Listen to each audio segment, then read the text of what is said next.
fraction, like Sahra Sahra Wagenknecht. Yes, we have to talk about this.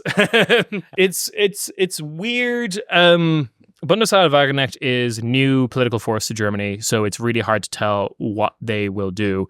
However, they did campaign quite heavily on, like, I remember seeing her posters that said, like, Krieg oder Frieden, like war or peace. And it was like, if you present that choice to any person, any sane person in the world, they always pick peace. Why wouldn't you?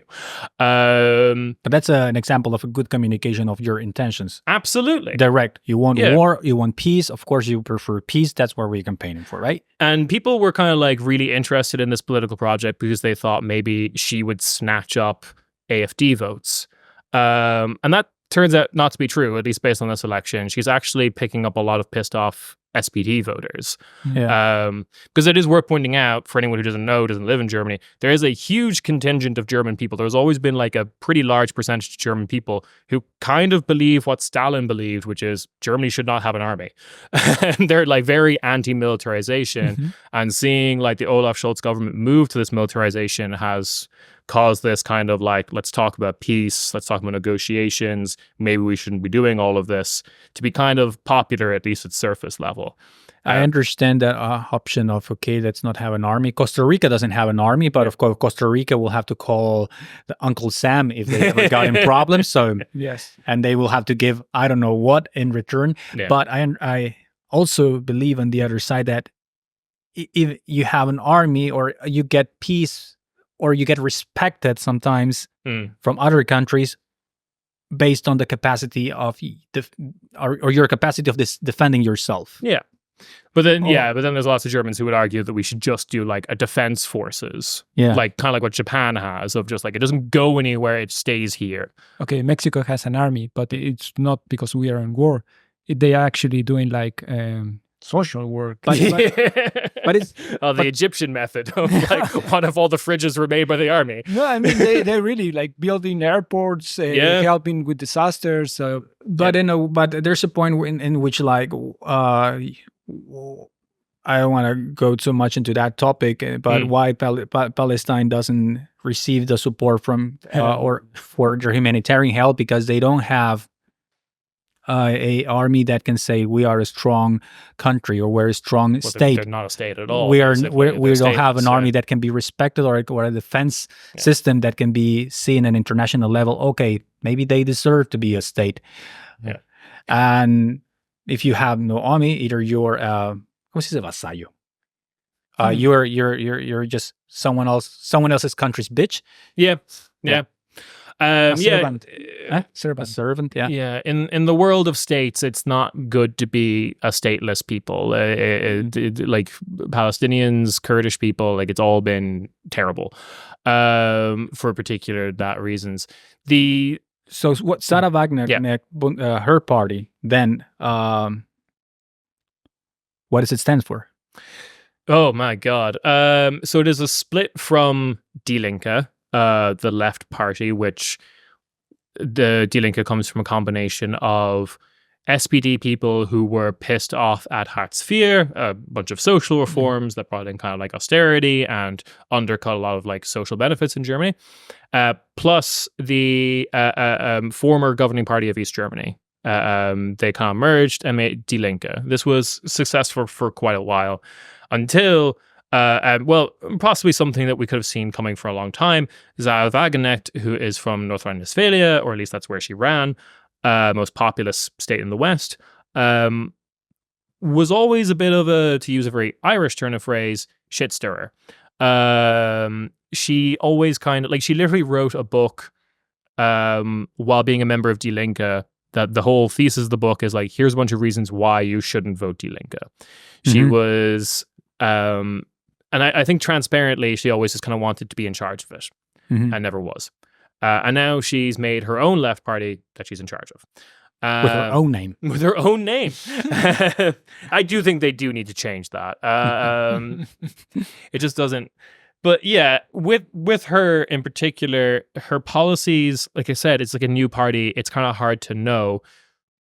She has kind of lent more towards what you would call this kind of like workerist kind of view of things, which is like labor organizings. We should refer to kind of what I would view as like a very patronizing view of what the working class wants. And I'm going to assume, based on very little evidence, that the working class is racist and transphobic. So let's be racist and transphobic. Is she? Yeah. I mean, I have been following her on TikTok because some reason the TikTok algorithm thinks that I'm you don't get to decide this. It's first it started with the AFD, and after I was participating in the comments, writing like, hey, putting shit on the comments of AFD channels, then I think the algorithm thought, okay, maybe he would like to hear the other part of another extremist party.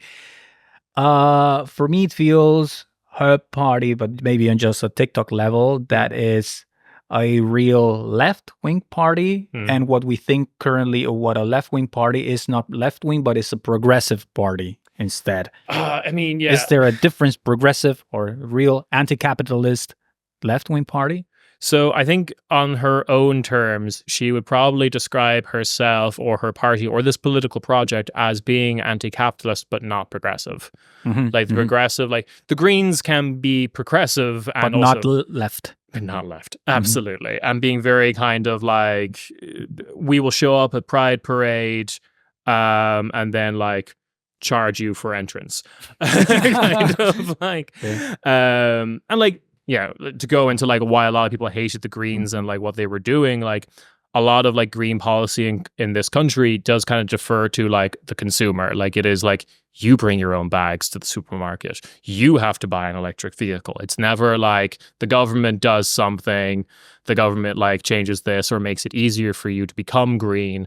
Being green is like put onto you. You need to get an electric tractor, for example. Yeah.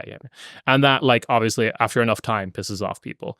But like with Sahra Wagenknecht, she kind of takes this anti-migrant that would usually be the loudest aspect of things of like, we need to protect borders, we need to make sure that migrants aren't coming in and undercutting like German workers' wages, blah blah blah, which is not really what happens in Germany, because the fun thing about Germany's like aging population crisis is they actually need workers on both levels. They need people who are doing like manual labor as well as people who are doing professional work, unlike say the UK, which also kind of needs labor, but it's usually more towards the bottom end of things, manual labor and stuff like that. Germany needs just like everyone to come in. She kind of like opposes that, or believes that the way to power is at least to say that you oppose that.